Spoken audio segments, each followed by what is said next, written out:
Queridos hermanos en Cristo, celebramos hoy el quinto domingo de Pascua y los invito a reflexionar conmigo sobre el tema compartir en su misión. Compartir en su misión.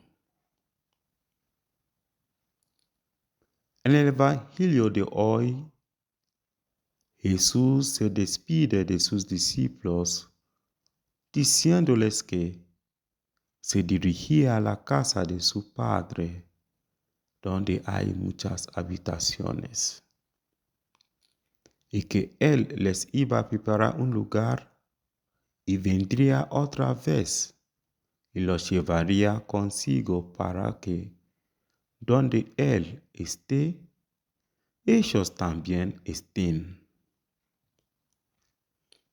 Después de eso, les indica que Él es el camino, la verdad y la vida, y que nadie va al Padre sino por Él.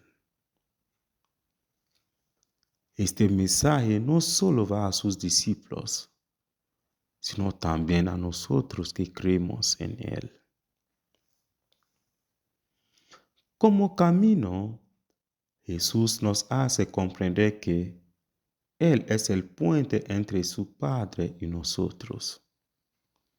Y es a través de Él que uno puede alcanzar la salvación. Y para probar que este hecho es cierto, Él mismo hace un camino en este camino hacia su Padre, como un medio para darnos la esperanza de que creyendo en Él, también nosotros como Él alcanzaremos la vida eterna. Hablando de su partida hacia su Padre, obviamente no se hubiera ido sin haber hecho arreglos para que nosotros lo siguiéramos. Por eso, Él había preparado a sus discípulos para tomar el relevo de su misión. Pero esta gran misión que Él dejó atrás no iba a ser una tarea fácil de manejar solo para los discípulos.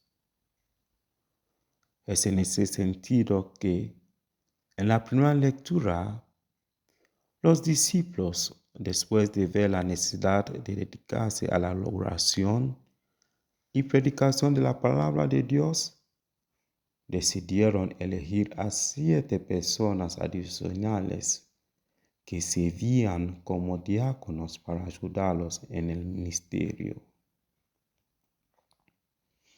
Pero un punto importante a tener en cuenta es la génesis de la elección de estos diáconos, que se debió a los conflictos que existían entre judíos y griegos. Hubo quejas de los griegos de que en la distribución caritativa que se hacía en la comunidad a los pobres, las viudas no reciben el mismo trato que aquellos que eran considerados más indígenas, que son los judíos.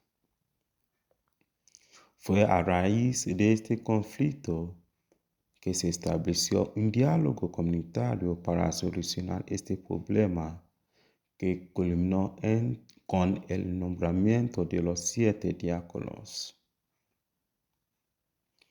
Esto, en relación con nosotros los cristianos de hoy, nos amonesta a desistir de cualquier forma de discriminación en la Iglesia y en su lugar crear un ambiente propicio para que todos y cada uno sirvan en cualquier capacidad que tengan para ayudar a que florezca el ministerio de Dios.